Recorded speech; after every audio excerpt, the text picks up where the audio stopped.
mengatakan di halaman tersebut, man taraka arba'a kalimatin, kata beliau, kamula imanuhu. Barang siapa yang meninggalkan 4 pertanyaan, maka imannya sempurna.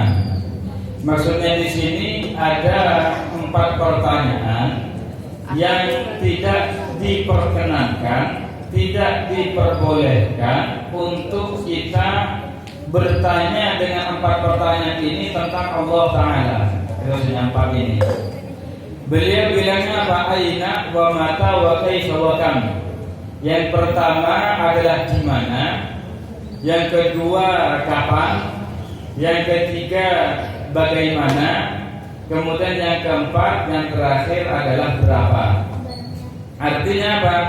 Artinya di sini ya kita tidak diperbolehkan, kata beliau, kita bertanya Allah itu di mana. Nah, ini pertanyaan terlarang. Kemudian juga pertanyaan terlarang, Allah itu bagaimana. Nah, kayak gitu. Kemudian yang ketiga, Allah Ta'ala itu kapan ada. Nah, ini juga terlarang. Kemudian yang keempat, Allah Ta'ala itu ada berapa. Nah, ini 4 pertanyaan yang dilarang, yang terlarang untuk kita tanyakan tentang Allah Subhanahu wa Ta'ala. Nah, cuma di sini sebelum saya jelaskan sebelum saya lanjutkan perkataan beliau, sedikit ingin saya jelaskan sebagaimana kita ketahui bersama, ya, bahwasanya Allah Subhanahu wa Ta'ala itu sama sekali tidak ada keserupaan dengan makhluknya. Jadi 1% pun itu tidak ada keserupaan antara Allah Ta'ala dengan makhluknya. Sedikit saja itu tidak ada keserupaan. Sifat-sifat Allah Ta'ala sedikit pun itu tidak ada keserupaan dengan sifat-sifat kita.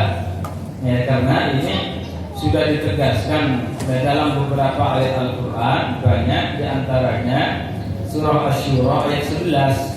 Allah Ta'ala berfirman, laisa kamitslihi syai'. Maknanya Allah Subhanahu wa Ta'ala sama sekali tidak serupa dengan makhluknya. Jadi tidak ada satupun dari makhluknya yang serupa dengan Allah Ta'ala, baik dari satu segi ataupun dari semua segi. Jadinya zat Allah tidak serupa dengan zat kita, sifat Allah tidak sama dengan sifat kita, perbuatan Allah tidak sama dengan perbuatan kita. Ini makna ayat tadi. Dan ini juga kita baca tiap hari dalam ayat yang lain, dalam sebuah surat, ya, surat Ikhlas. Ini kan kita baca tiap hari.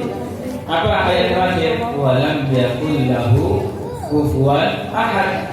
Apa maknanya? Allah Ta'ala tidak ada sesuatu pun yang serupa dengannya, tidak ada yang semisal dengannya, tidak ada yang sekufu dengannya. Ini maknanya. Ya, walam yakul lahu kufuwan ahad.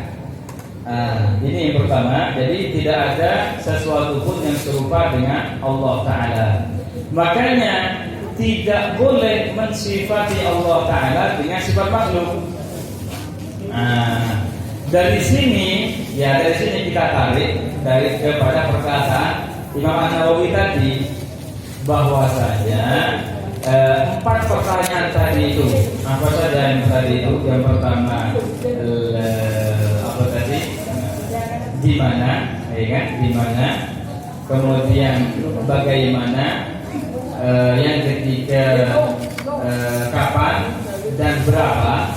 Ini 4 pertanyaan. Ini semuanya untuk makhluk saja. Ya, ini pertanyaan untuk makhluk. Contohnya, yang pertama di mana? Kalau saya semuanya nanya, ini Masjid Jami' Jumlah di mana tempatnya? Nah, kayak gitu. Nah, jadi kemudian kalau saya bertanya kapan Masjid Jami' Jumlah didirikan? Kemudian kalau bagaimana keadaan Masjid Jami' Jumlah? Kemudian ada berapa jumlah masjidnya? Jadi dengan seperti ini pertanyaan untuk makhluk semuanya. Makanya tidak boleh kita itu mempertanyakan 4 pertanyaan ini terhadap Allah Subhanahu wa Ta'ala. Setelah itu, ya saya lanjutkan. Beliau Imam Nawawi beliau mengatakan ini. Fa in qala laka qailun aina Allah faqul lahu mawdu'un bila makan. Kalau ada yang bertanya kepada kamu, ya kepada kita, maksudnya kalau ada yang bertanya kepada Anda, kata Imam Nawawi, Allah itu di mana? Nah ini kan pertama, ini pertanyaan tidak boleh. Ya beliau bilang tadi, ini pertanyaan tidak boleh, itu pertama. Cuma seandainya masih ada yang bertanya, ya, seandainya ada yang bertanya kepada kita, Allah Ta'ala itu di mana? Pertanyaannya kayak gitu. Seandainya ada yang tanya kayak gitu, jadi ini pertanyaan tidak boleh kan? Allah Ta'ala ada di mana? Maka kata beliau katakan jawab. Ya, dalam jawabnya kita mengatakan Allah Ta'ala ada tanpa bertempat. Nah ini kata beliau. Jadi kata Imam Nawawi, kalau ada yang bertanya kepada kita, Allah itu di mana? Nah, maka bagaimana cara jawabnya? Cara jawabnya Allah ada tanpa tempat. Ya, jangan salah ya, Allah ada tanpa tempat. Nah, sekarang penjelasannya ini gimana? Apa makna perkataan beliau Allah Ta'ala ada tanpa bertempat? Ya, saya jelaskan sedikit. Maknanya begini, bertempat itu kan merupakan sifat makhluk.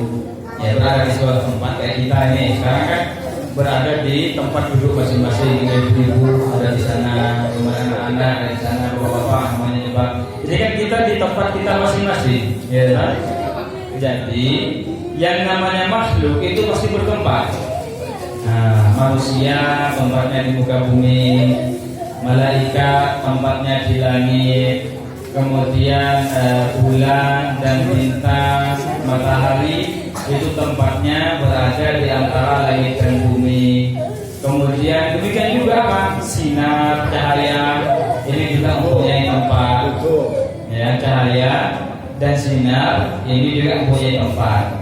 Jadi semua makhluk yang merupakan ciptaan Allah Ta'ala itu mempunyai tempat. Ya, walaupun berbeda kan di tempatnya. Kalau kita kan di satu tempat. Kalau kayak udara itu kan di mana-mana, ada di semua tempat. Nah, jadi sifat makhluk, ya, di antara sifat makhluk itu adalah berada di satu tempat atau di semua tempat. Di satu tempat kayak kita, di semua tempatnya dia pakai angin. Ini kan baru semua tempat ini. Nah, udara semuanya begitu kan.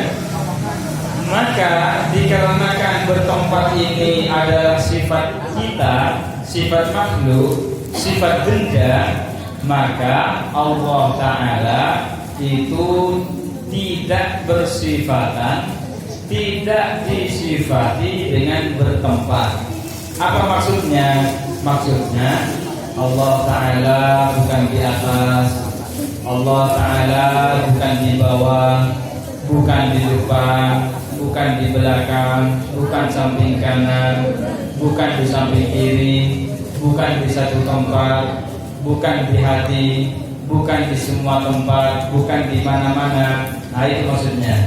Dan tidak bisa kita bayangkan memang, ya, kita tidak akan bisa dan tidak akan mampu untuk membayangkan Allah Subhanahu wa Ta'ala serta sifat-sifatnya. Nah ini makna perkataan Imam An-Nawawi. Kalau ada yang bertanya kepada kalian, Allah Ta'ala itu ada di mana? Maka jawabnya Allah Ta'ala ada tanpa bertempat. Nah gitu, bisa dipahami ya, insyaallah. Ada deh, ada deh.